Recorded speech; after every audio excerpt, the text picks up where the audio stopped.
So here we are at Savitri Bhavan. Adil has his vertical pieces around, and people were supposed to come and read Savitri. Let's ask Adil what's happening. Hi, Adil. Firstly, they are not vertical pieces. Oh, it's called barcode. No, it's not the barcode. The series is called Once Were Barcodes, because barcode somehow in the Orwell context seems a little, commercialization. These things were actually painted because made initially for me. I wanted to make them in China when I was there for a residency, because when you go to China and you have to plan ahead what you want to make in China, I thought, what is China known for? Consumerism, selling things to the world. And what does that become a minuscule thing? The barcode, which is there on every item that you purchase. So I wanted to make the barcode in China.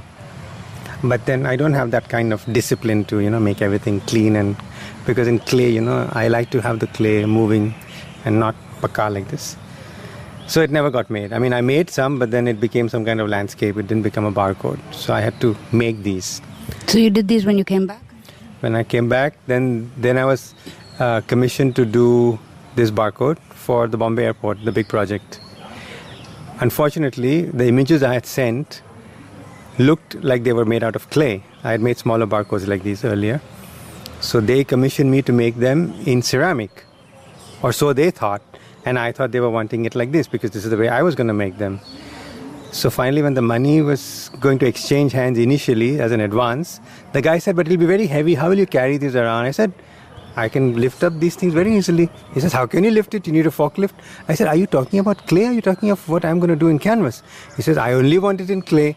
I said, I can't do this for you in clay, because these colors and this sort of size, I cannot make it in my studio, and definitely not in the 8 months he was giving me. So the whole project fell through, and in my mind I already knew where it was going to be, how it was going to look and everything. So then I was a little disappointed.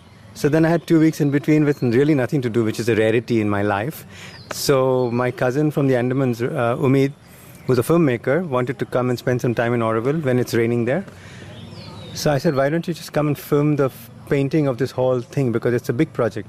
So why did you decide to continue even though the commission fell through? I mean, you didn't really have a place for them to go, but you had already started? Or? Chumma, it was in my mind and it had to be manifested. And it was one of those rare times when I'm doing something when nobody's commissioned me to do it.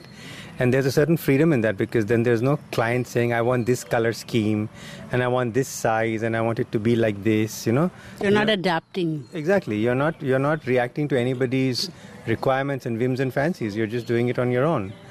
And that was great. But the downside of that is I'm stuck with these here. What do you do now?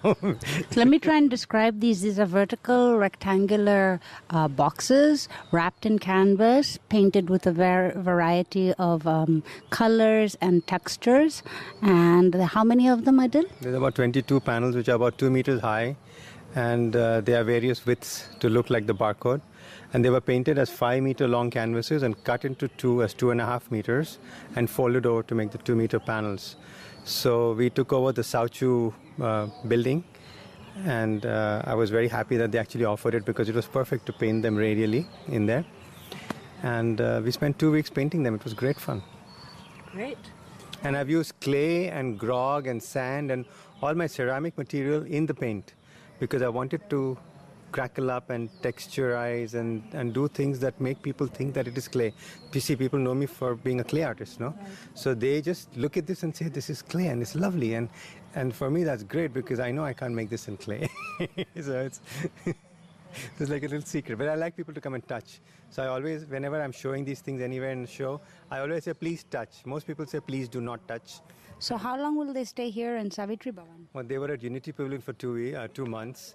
Now they've been here for over a month now. And so you'll keep shifting them around? I want to move them around in public spaces in Oroville. I want more people to be involved in them. I want them to go to the visitor center. Can they be outdoors? They have to be outdoors covered, not out in the rain, because I think even in the sun, immediately you may not notice it, but I'm sure that colors might fade, no? And somebody has to keep an eye on them, because it's finally canvas, There are kids who want to jump.